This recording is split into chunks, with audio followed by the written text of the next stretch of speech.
그럼 양국 박사님 토론 부탁드리겠습니다.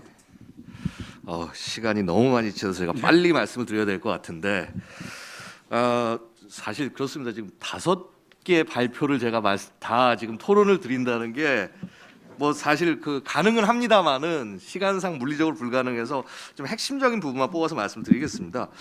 일단 이 전반적인 어떤 저희가 이런 사이버 보안이라든가 이 보안 관련된 쪽 내용에서 보고 있으면요, 너무나 새로운 기술에 이런 것들에 관한 소개는 너무 좋습니다. 너무 좋은데 제가 한 가지 궁금하고 좀 답답한 것은요, 자, 이 모든 보안의 접근이 군 혹은 정부, 회사, 관리자 입장에서만 접근하고 있고 사용자 입장에서 이것을 어떻게 통합해가지고 활용을 해야 될 거냐, 그 다음에 소위 이런 부분이 어떻게 보면 진정한 민관군 통합이 될 수가 있는데 그런 부분의 접근들도 우리 같이 이루어져야 되는 것이 아닌가, 일단 이런 말씀을 좀 먼저 드리고 싶습니다. 사실 그렇습니다. 이제 여러분들 휴대폰 없이, 스마트폰 없이 생활할 수 있는 분이 여기 거의 없으리라고 생각을 합니다.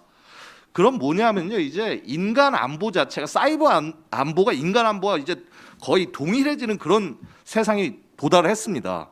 그럼 이런 상황에서 우리가 대처해야 될 것들이 너무 많은데, 그러다 보니까 스마트 시티 문제라든가 뭐 IoT라든가 너무나 당연합니다. 우리가 이제 인간이 어떻게 보면 사이버 세상을 살고 있기 때문에. 그런데 이런 부분에서 제가 조금 걱정되는 것들 중에 하나가, 아까 뭐 잠깐 그 뭐라 그럴까, IoT 보안 위협 말씀을 주셨지만요, 뭐 여러 가지 것들 아까 말씀하신 그 내용도 제가 동의하지만 한 가지 플러스 하고 싶은 게, 사실 IoT 시큐리티, 즉 제조사의 백도어 문제. 자, 우리가 뭐 예를 들어서 샤오미라든가 뭐 기타 중국 제품 함부로 사용하지 말자라는 그런 경고들이 나오고 있지 않습니까?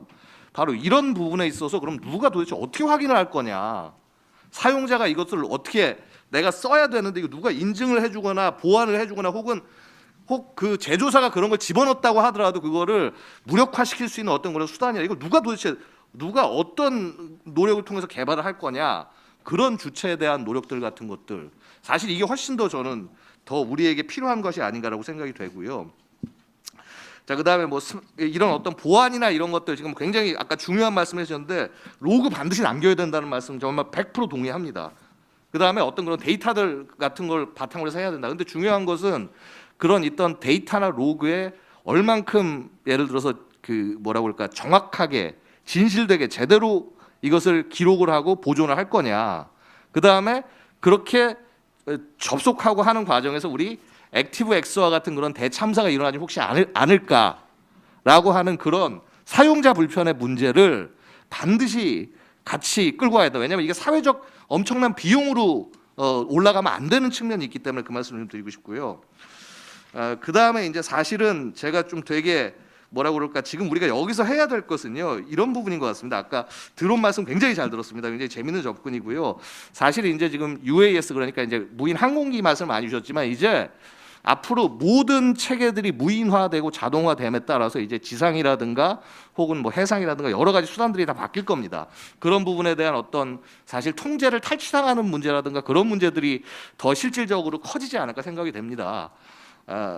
그런데 이제 이런 것들을 대응하는 과정에서 아까도 이제 말씀하셨지만, 소위 이제 탐지 식별 무력화는 뭐 사이버 킬체인 말씀을 하셨는데, 이거 사실 굉장히 중요한 개념입니다. 사이버 킬체인이라고 하는 게 여러분 아시다시피 킬체인은 우리 공군 작전에서 온 개념입니다. 즉 다이나믹 타겟팅, 그러니까 갑자기 우리가 미리 기획하지 않았던 표적들이 튀어나왔을 때 얘를 얼만큼 잘 대처하느냐, 이거 잘하는 나라가 전쟁 잘합니다. 마찬가지로 그런 위협을 잘 대응하는 그 보안 체계가 정말 훌륭한 보안 체계라고 할 수 있겠죠. 자, 근데 중요한 것은요 뭐냐면요, 탐지하고 뭐 감시하고 하는 것도 중요하지만 거기와 그것을 경멸할 수 있는 이 전력들을 맞물리는 문제, 이게 바로 결심 과정입니다. 근데 과연 지금 우리의 사이버 안보에서의 결심 과정이 정말 건전하냐를 한번 저는 좀 생각해 봐야 될 것 같습니다. 즉 뭐냐면, 물론 국정원이 주도해 나가고 끌고 가고 있지만은 각 영역이 있을 겁니다. 아까 발표에서 말씀해 주셨지만은 군이 제압해야 돼서 경멸해야 되는 영역이 있고, 그래서 경찰이 이렇게 그 뭐 체포라든가 뭐 이렇게 잡는 뭐 그 스푸핑 같은 그런 영역이 있을 것이고요. 각자 영역이 틀립니다.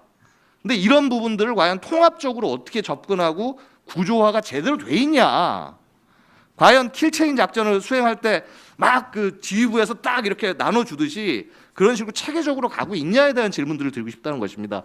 그래서 제가 먼저 말씀드리고 싶은 건 뭐냐면요, 바로 사이버 분야의 키웨스트 협정이 필요하다라는 말씀을 드리고 있습니다. 여러분, 키웨스트 협정이 뭔지 아실 거라 생각합니다. 즉 뭐냐면 우리 2차 세계대전 이후에 공군이 처음 생긴 다음에 육군, 해군, 공군, 해병대 간의 전력을 어떻게 운용해야 될 거냐를 협의를 키웨스트에서 모여서 하면서 현대적 군대의 어떤 그 역량 이런 것들이 나오지 않았습니까? 마찬가지로 지금 사실 대한민국에서 필요한 것은 바로 그러한 중요한 그 기관들 간에 서로 어떻게 역할하고 협업할 건지 지금보다는 좀 더 명확하게 내용들을 나눠주고 비용 분담이라든가 이런 것까지도 명확히 하는 것이 필요하다.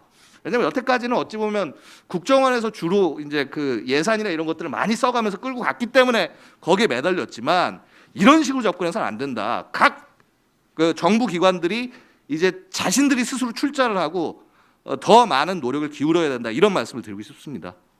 예, 뭐 말씀 더 많지만 일단 이 정도에서 정리하도록 하겠습니다. 감사합니다. 예, 감사합니다. 간단히 처리해 주셔서 더욱 감사합니다.